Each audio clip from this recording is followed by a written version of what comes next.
Based nga sa picture nga nasa inyong front. Okay, I want to... So based on the picture in the front, what do you notice about how men and women are shown in the picture? Anyone? Raise your right hand. Wala mo ano? Magtawag na lang. Random. Sige. Ano? Number 12. Bilang din.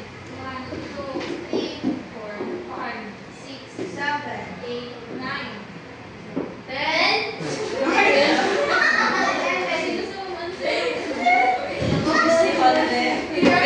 picture. Based on the picture is ang women is not doing household chores. Nagsayong, Men. then ang men is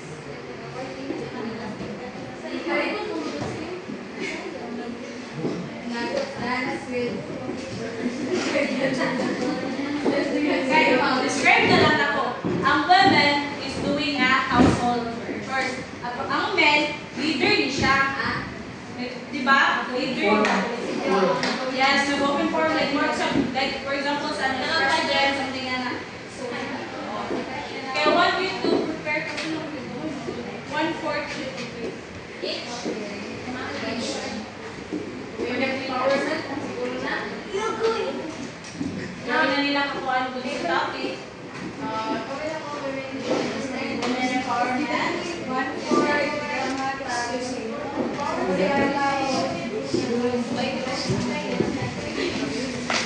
Aray ko.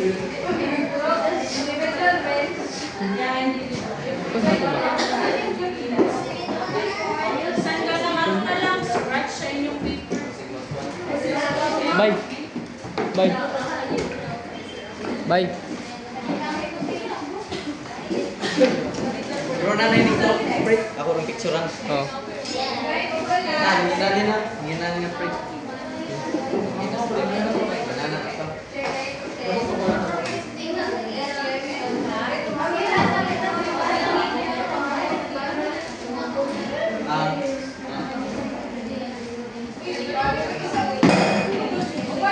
Pre. Pre. Pre. Pre. Pre. Dictar na lang ako.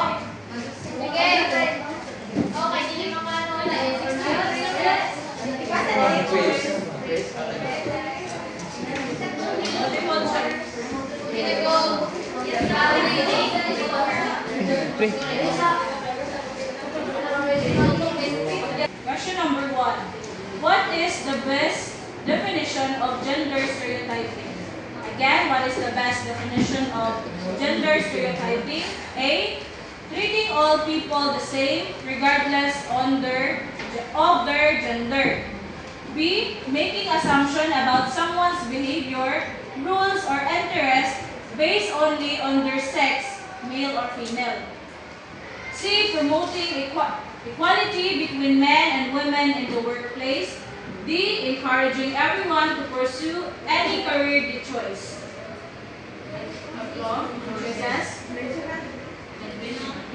Number 2, going to the basic. Which of the following is an example of a common gender stereotype? Again, which of the following is an example of a common gender stereotype? A. All people enjoy different types of music. B. People of all genders can excel in leadership roles. C. Girls are naturally more emotional than boys. D. Boys and girls are equally good at art and music. Okay, number 3. The belief that boys are better at math and science is a type of a gender stereotype that can limit a person's choices and opportunity. What is this concept called? Again, the belief that boys better at math and science. There is a type of gender stereotype that can limit a person's choices and opportunities. What is this concept called? A. Gender equality. B. Gender rules. C. Gender neutrality. D. Gender expression. Again. A. Gender equality. B. Gender rules. C. Gender neutrality. D. Gender expression. Okay, number 4. How might gender stereotypes negatively affect a person's career choices? Again, how might gender stereotypes negatively affect a person's career choices? A. By encouraging them to explore non-traditional fields. B. Making them feel certain jobs are unsuitable for their gender. C. By promoting equal pay for equal work. D. By increasing their self-esteem and confidence. Okay, so anong question? How might gender stereotypes negatively affect a person's career choices? A. By encouraging them to explore non-traditional fields. B. By making them feel certain jobs unsuitable for their gender. C. By promoting equal pay for equal work. D. By increasing their self-esteem and confidence. Number 5. If a young boy avoids taking a cooking class because he believes only girls cook, this demonstrates the negative impact of gender stereotypes on A. School curriculum. B. Personal development. C. Academic freedom. Or D. Cultural traditions. Again. If a young boy avoids taking cooking class because he believes only girls cook, this demonstrates the negative impact of gender stereotypes on A. School curriculum. B. Personal development. C. Academic freedom. D. Cultural traditions. Okay, 6. In a TV commercial, a woman is shown happily cleaning the house while the man is reading the newspaper. This presentation of expected behavior is an example of, again, in a TV commercial, a woman is shown happily cleaning the house while the man is reading the newspaper. This presentation of expected behavior is an example of A. Challenging stereotypes. B. Tradition gender rules. C. Gender neutral advertising. D. Promoting equality. Again, A. Challenging stereotypes. B. Traditional gender rules. C. Gender neutral advertising. D. Promoting equality. Ang question is, in a TV commercial, a woman is shown happily cleaning the house while the man is reading the newspaper. This presentation of expected behavior is an example of. 7. A possible negative effect of constant exposure to rigid gender stereotypes is that it can, again, a possible negative effect of constant exposure to rigid gender stereotypes is that it can A. Improve people's self-esteem by giving clear expectations. B. Limit people's belief about what they can achieve. C. Challenging the status quo in society. D. Increase a person's overall opportunities.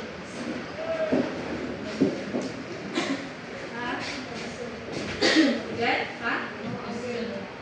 A possible negative effect of a constant exposure to rigid gender stereotypes is that it can A. Improve people's self-esteem by giving clear expectation.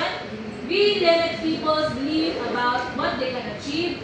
C. Challenge the status quo in society. D. Increase a person's overall opportunities. Okay, A. What is one way to challenge and break free from gender stereotypes in daily life? Again, what is one way to challenge and break free from gender stereotypes in daily life? A. Always conforming to what society expects of your gender.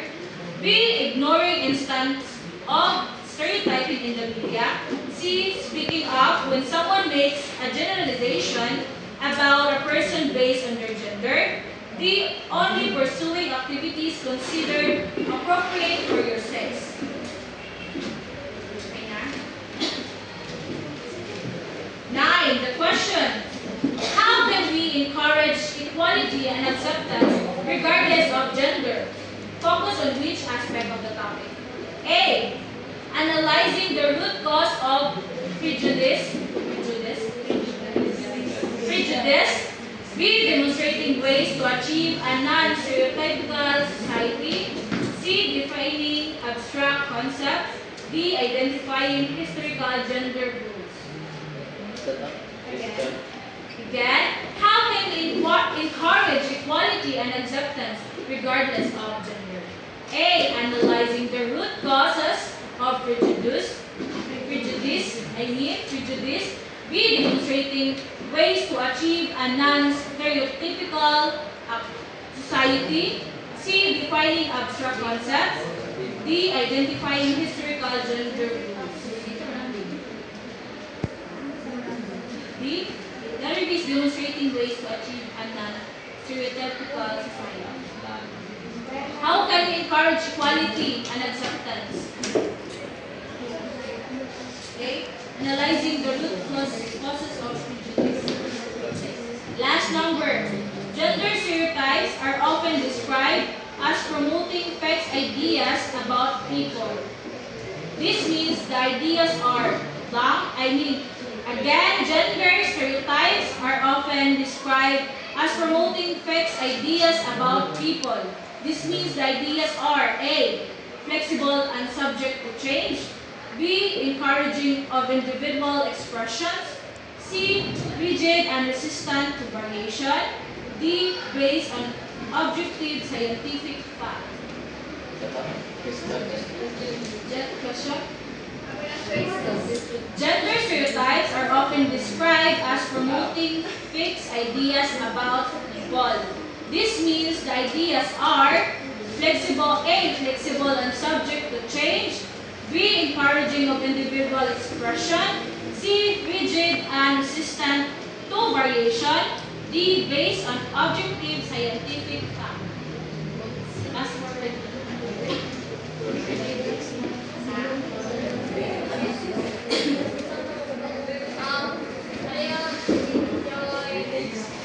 Balino based on anong kuan say topic gender related or napasa Pass name.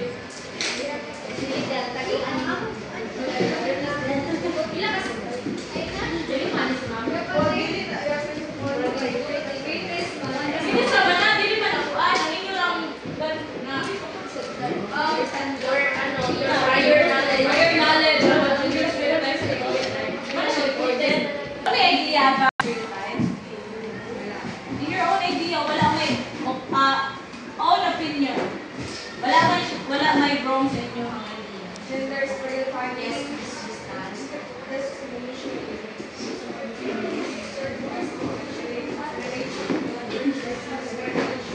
in my own opinion, gender stereotyping is the fixed idea of what you believe in that specific na gender. It may be female, male, or you, as long as you have that kind of bias within that gender, that's considered as stereotyping. Thank you. Okay. So gender stereotyping is when people make assumption or generalization, as Ms. Crystal said. So about how individuals should behave. So gender stereotyping is more of how individuals should behave, what roles should they play, or what interests they should have based solely on whether they are male or female. These stereotypes often limit a person's choices and opportunity by promoting fixed ideas such as the belief that girls are naturally more emotional or the boys are better at math and science. So gender stereotyping is that generalization siya or nakaset na siya. Diba, for the past kuan ka itong mga sinauna like traditional way, ang girls is more on the gender sa balay. Amo jud na ila nakaset na sa ilang girls are only in the house lang, ang boys doon ang provider, the leader. Medyo gender stereotype. So, I have the objectives. So, by the end of the lesson, students will be able to define gender stereotype and identify common examples in media, school, and society. Number 2, analyze the negative impacts of gender stereotypes on personal development, career choices, and relationships. 3 is demonstrate ways to challenge and break free from gender stereotypes in daily lives. So this is the content. Conclude sa akong topic. The media rule perpetuating gender bias, traditional rule in the gender stereotyping, gender expectation from birth, impacts of gender stereotyping. Diyan, definition sa gender stereotyping. So number 1 is tackle the media rules in perpetuating gender bias. So presentation and advertising, para madali ta. So gender rules. Advertising often show men are strong leaders or working important jobs, while women are shown as mother, like cooks or caretakers. This sends a message that men should be in charge and women should stay at home, which reinforce old-fashioned ideas about what each gender should do. Pa in the old-fashioned, kung ginong ganihan nga, ang women is only in the house lang jud. Medyo na ilang tinuukan sa unang panahon. Na ang men is mo na ang provider, mo na sila ang magkuha sa mga important jobs. Mga, like, sa mga, for the men, sila ngayon ang itag-trabaho. Only the women nasa balay, mag-caretakers, mag-atiman sa mga bata. Then, objectification. In many ads, women are shown mainly for how they look, not for their talents, intelligence, or personality. This can make people think that a woman's value is mostly about her appearance, which can hurt self-esteem and create unrealistic beauty standard. Di ba kasagaran sa mga advertise, ang panguhaon lang nila is ang mga gwapa. Di ba kasagaran sa mga, wala ko nakita ng mga artista or like mga, some lang no, mga may beauty standard, mga good. Sa advertise, muna siya gasunod ang gender stereotype. Another try, discrimination about beauty standard of women. Kaya na yung ba, dili ha, some men, ang ginatanaw lang is the beauty standard. Dili ha, some lang, some. Wala ko nag-generate na tanan. Some men, nagatanaw lang dyan sila sa appearance. Multitang tayo mga parang ispuso na ang mga plastic surgery. Rhinoplasty, amo dyan itawag na unrealistic beauty. Kaya, syempre kita, women, mubaba atong confident because of that discrimination nga ang dyan ay ang beauty standard. Kaya nagayod kay dapat wapa ka, flawless, something ano. So, maano magugta, diba? Or mubaba atong self-esteem about the unrealistic beauty nga ginapakita or ginaportray sa mga advertise. Am I right? Yes. Alright. Okay, next, product targeting. Yes.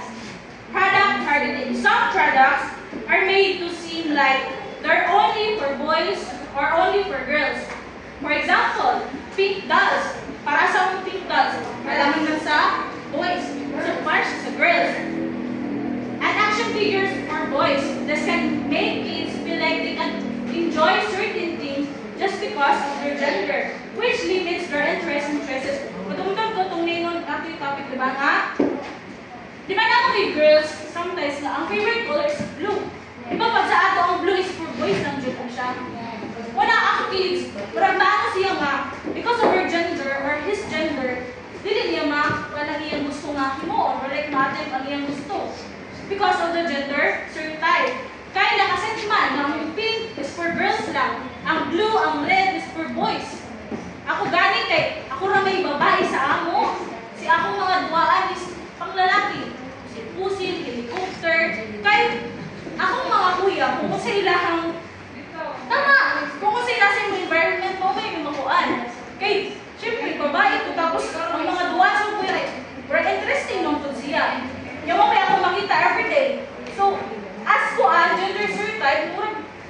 kay dyan, babae ko niya. Ginay na dahil matungboy ko sa una. Kay ako mga duwa, like stickers, kung nakapas mong stickers. Kasi nasa ko, pa. O, tas kanang bamboo stick nga pabuto. Tapos ligid nga i-coloring. Jod, mo na, ay, itong product targeting. Mo na, diba sa mga advertise, na-adjust specific na para na lang sa babae. Para na sa lalaki ng product. Then, so impact on aspiration. Dali lang yun. So advertisement often don't show women as leader or bosses. Or boss, and we really show men as caring or doing jobs like teaching your kids or being stay-at-home dads. Because of this, people may start to believe that certain jobs or rules are only for one gender. This can stop boys and girls from dreaming big or choosing careers they really like just because they think it's not for them. Kung sa advertise, wala dyan, gamay lang ang ginaportray nga ang lalaki is na lang sa balay. Gatiman sa mga bata. Kaya mostly, women dyan. Tapos wala ko tawag kita sa upan nga ginaportray is ang babae ang boss. Babae is the leader. Baby boss. Leader. So, men lang dyan ginaportray sa advertise. Diba? Even sa mga action movie. Diba? Kasagalan sa mga laki dyan kay, syempre, strong daw ang lalaki. Buntik daw ang lalaki. Buntik daw ang lalaki ng lalaki. Okay. Okay, TV and film stereotypes. So, dito sa TV and film stereotypes. So, male dominance. When we say male dominance, what is male dominance? Anyone? Superiority. Superiority. Among us. So, for the male dominance, in many shows and ads, men are usually shown as the ones in charge, making big decisions or protecting others. They can make people believe that men are naturally better leaders or more powerful than women. Bawa dyan na sa mga TV commercial or film nga lalaki dyan ang bida. Ang mga in charge sa mga decision making. Pwede over sa women. Next is the female emotionality. Emotional ba dyan ang mga girls compare sa, although emotional ba dyan ang lalaki sa, hindi lang dyan nila makita sa ato. Kay once kay nawag po tayo mga beliefs na pag ang lalaki magpakita sa iyang mana tualis bayot siya kay hilak-hilak magkama. Diba lalaki ka, strong ka, nga na magod ang atong definition sa lalaki sa una. So women in media are often shown as being very emotional, crying easily or focusing only on love stories. Di mo ba girls? Nadali lang ka mga hilak? Yes, ako. Na-focus lang din mo sa mga love stories? Yes, ma'am.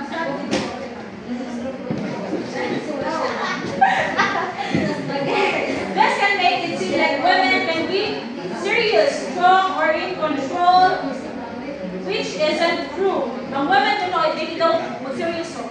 Is that true? Yes, not all. Yes. Dili ko dyan mag-seryoso ba dyan mga kumasi? Wala.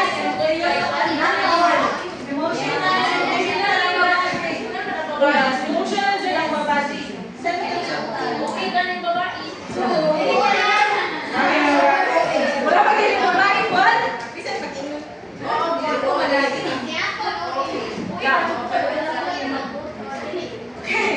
Okay. So lack of diversity. Most TV shows and movies only show two genders, male and female. They don't often include people who are non-binary or gender fluid. This makes it seem like only two gender identities exist and leaves out many real people, diba? Women, I female of male because of ato. Karon kay na naman kay LGBTQ++, A++, na.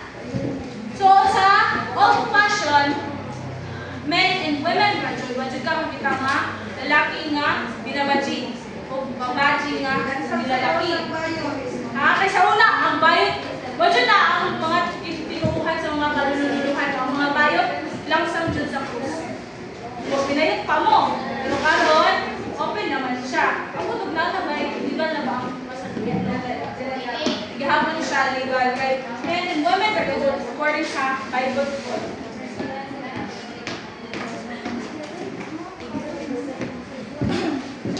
Okay, reinforcement of toxic masculinity. In many action movies and TV shows, men are shown enough as tough, aggressive, and never showing emotions. Tama. This says the message that real men should always be strong and never cry or talk about their feelings.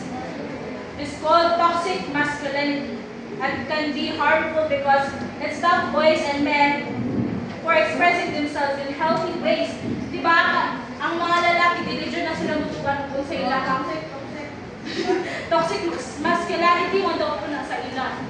For them, guys, pag lalaki ka dapat strong ka. Isa nasakitan na tuhod ka. Diba? Isa nasakitan na tuhod ka, dili dyan na sila mutila. Sa inyong katubangan, dili dyan na sila. Walang gastap kay mawagod na no. Pwede pagbayot ang lalaki mo. Dili na lang sila mo. Open up sa inyo mga ingani, nasakitan ko ingani. Kaya siyempre, lalaki ko niya. Hila-hila ko sila katubangan, toxic masculinity na taas sila. Nga, lalaki niya na hila-hila sa katubangan. Bayot siya. Wayay, lalaki ng hila-hila. Okay, for the title, media and police. On social media, people often use filters and follow celebrities or influencers. Tama? Oh, that's it. Who looks perfect. This can make others feel like you need to look a certain ways to be accepted, which can hurt self-esteem, especially when beauty is linked to gender. Like women needing to look pretty or men needing to look strong. So, yung na-judge ba? Parang kaysa mga influencer na ito kay parang yung mga influencer na binapalo natin ang mga perfect. Walang mabasa itong self-esteem kayo. Ma-insecure man ka, malok, kung pala, ginaniyar ka. Kung kwartahan, okay, pinagbatian mo. Kwartahan pa lang ko, batasan na lang ang mouth sa ako. Batasan na lang ang mouth sa ako. Kung mabilin, kuhan. Mouth na batasan, mouth ko ta. Siyempre, realistic beauty, maano magalita kayo, ma-insecure man ka sa mga babae na perfect. Wala dyan perfect. Hindi ko may perfect. Wala dyan perfect na mga naghapon mga babae. Diba sila? Tapos, ang mga lalaki po, may insecure po. Lawin na ang mga uyab nila, ang mga sa lalaki. Kung may insecure mo na,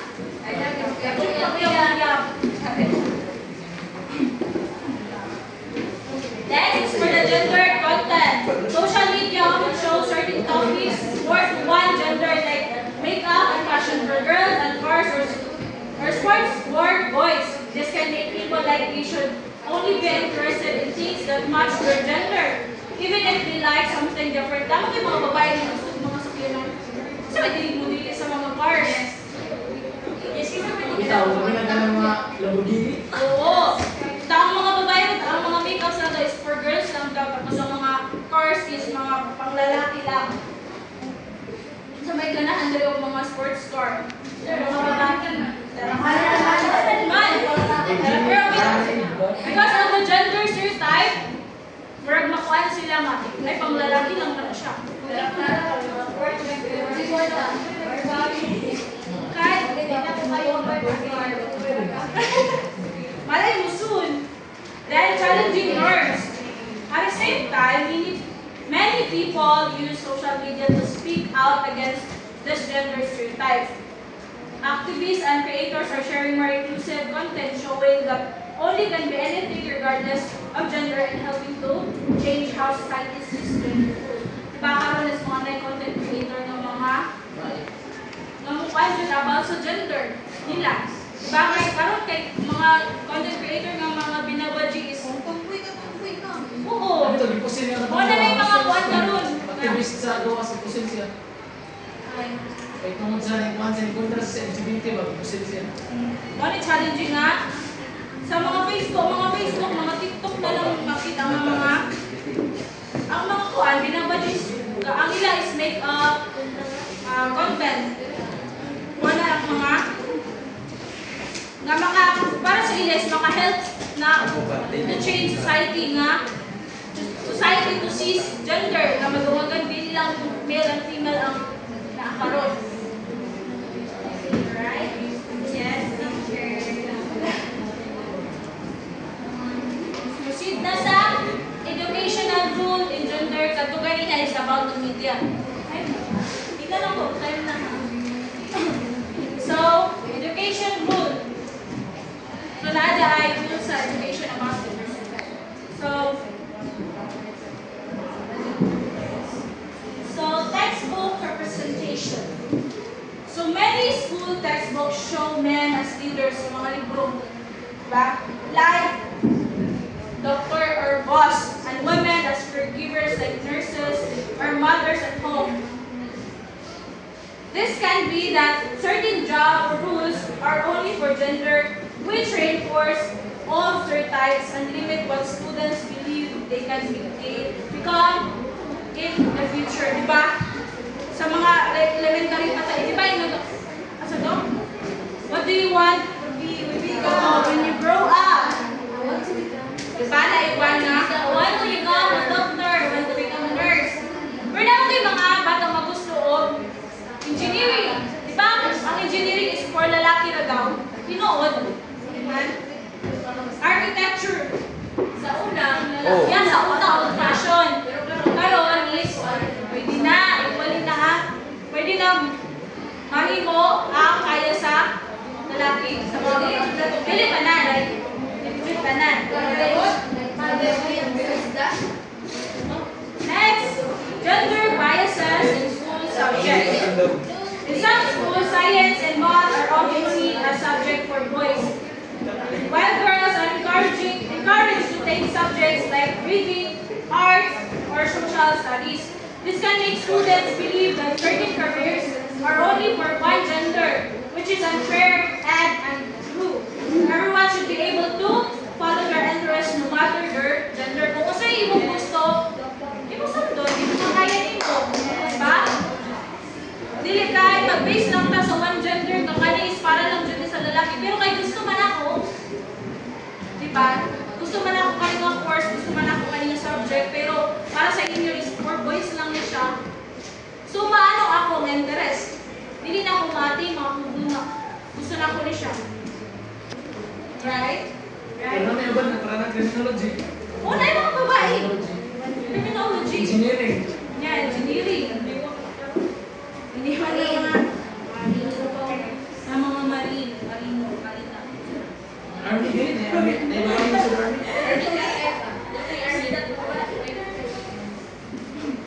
So, next is learning materials. Limited gender rules in teaching materials. Teaching materials like books and pictures often don't show different or new ideas about what boys and girls can do. They usually stick to old stereotypes, so students don't get to learn about different kinds of people or jobs. This makes it harder for students to imagine new possibilities for themselves and others. Sa mga libro karon is old-fashioned gihapon. Kapag lang para sa elementary, if nabago ba ang libro.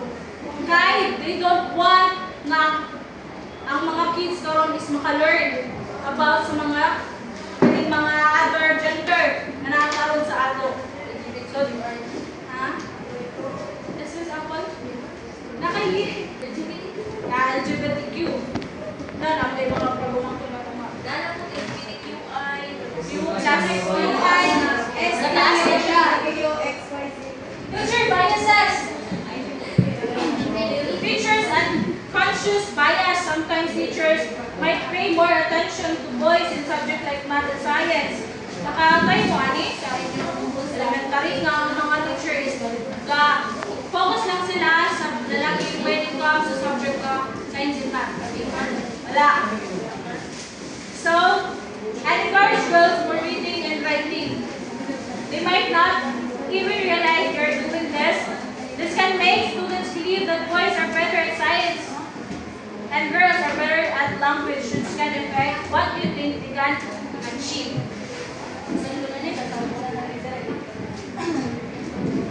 Expectation impact. Gender assumptions such as boys outperforming in mathematics can lead to differential environment and support in learning. So interaction bias, teacher may call on boys more frequently or offer them more challenging tasks, reinforcing perceptions of male dominance in academics. Okay.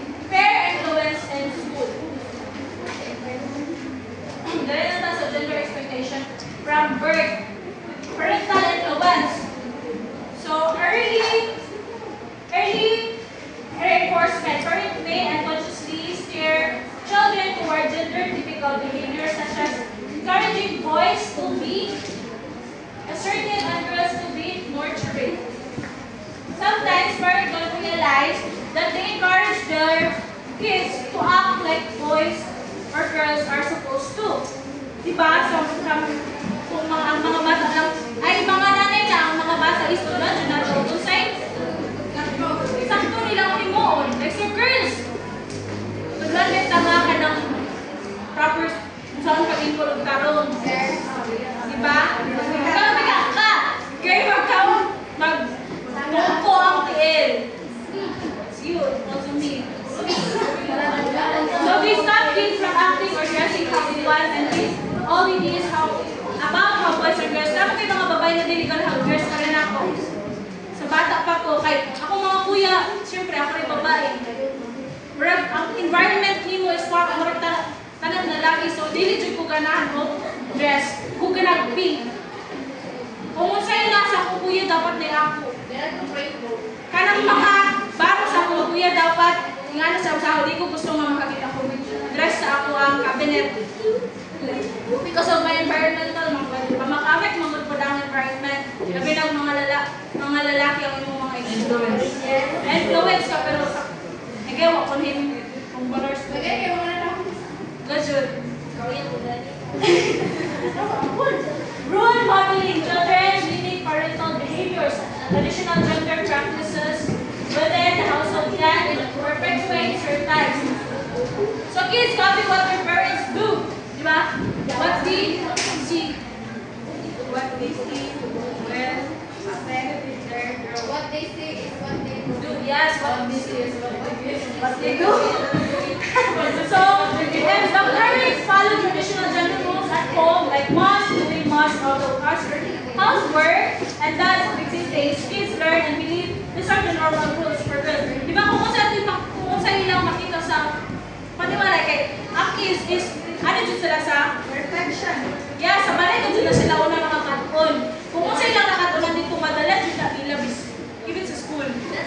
Kung katulo ka sa house, gawin ka sa ilang old fashion nga tinuhan. Nga ang babae may maghugas, may magbuang, may mag-video. Ang lalaki may magbugha. Magkabo.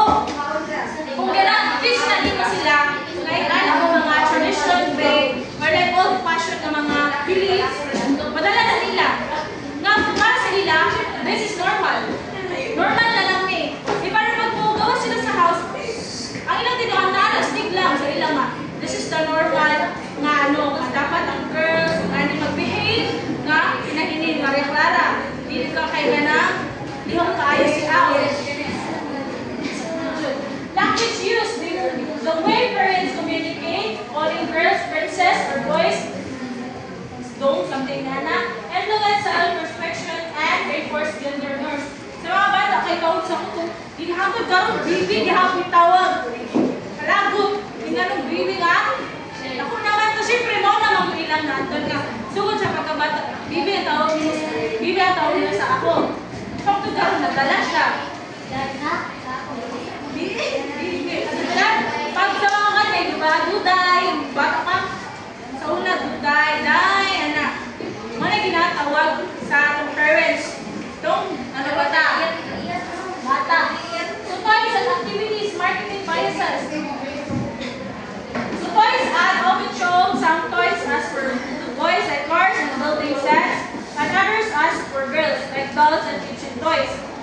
make kids feel they should only play with certain toys and stop them from trying new things they might like.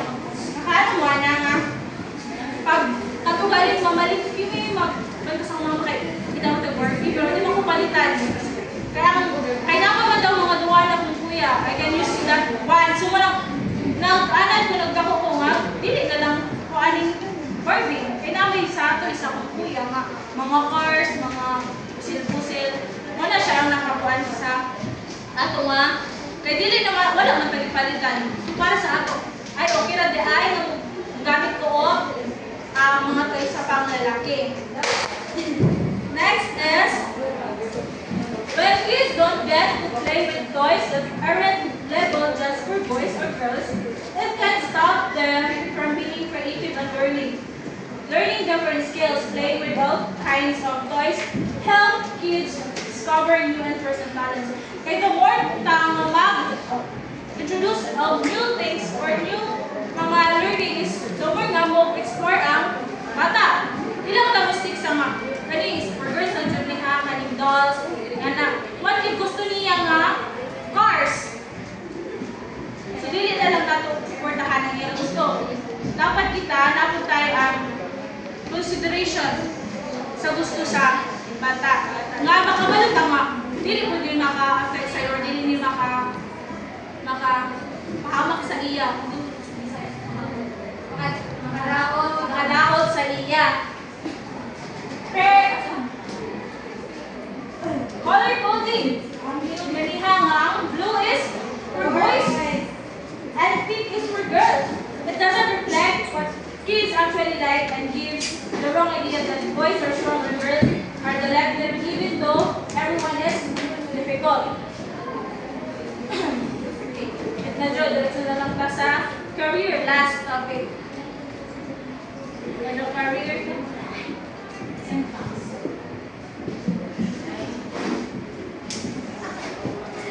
Of gender stereotypes. Career choices.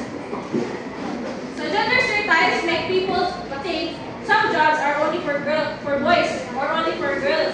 For example, people might believe women shouldn't work in science or men shouldn't be nurses. Ano yung mga lalaki na parang nurse? Mga bayad? Mga physiology, kasagalan. This stops many people from doing their jobs they want and cause unfairness at work.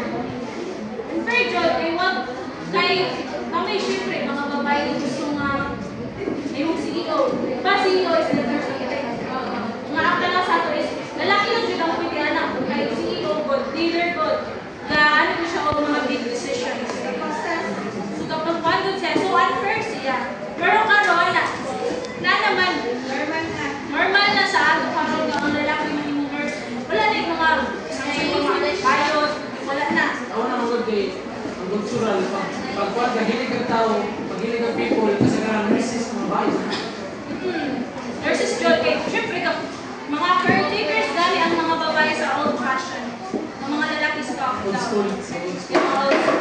So cultural ideas about gender push people into certain jobs like women into teaching and men into engineering. These keep jobs mostly for one gender and help cause a difference in pay between men's and women's work.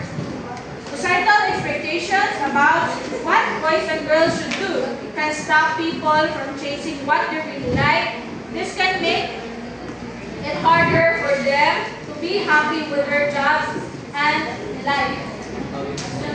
For the mental health,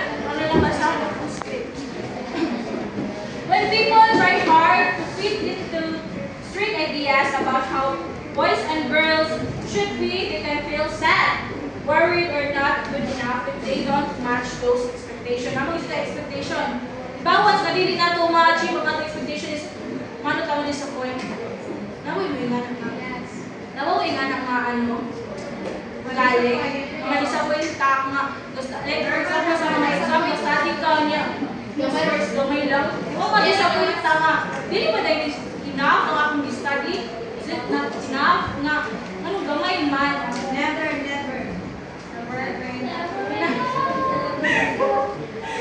So, men often feel they have to hide their feelings. For some men, strong, while women might get judged for showing their emotions.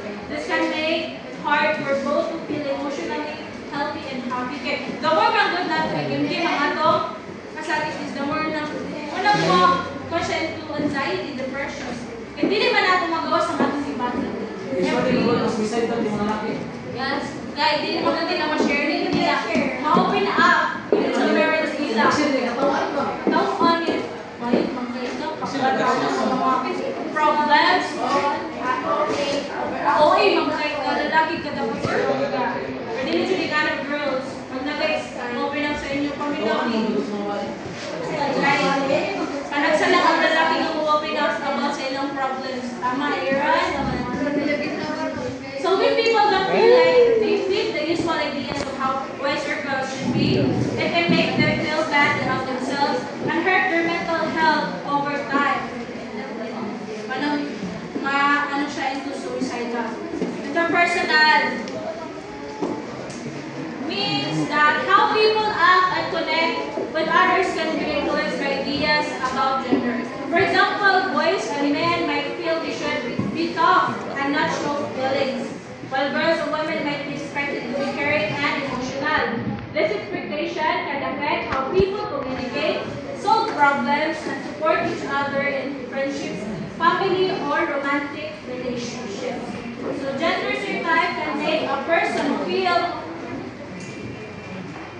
more powerful than the other in relationships. When people stick to fixed rules, it can stop them from treating each other fairly and making decisions together. Society often tells men not to show their feelings openly. This can cause problems in relationships because it makes it harder to understand each other and feel close emotionally.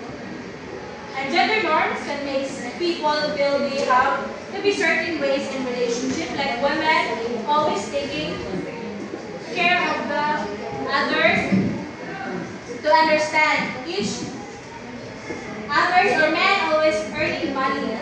When they can meet this expectation, it can make them feel unhappy or stressed.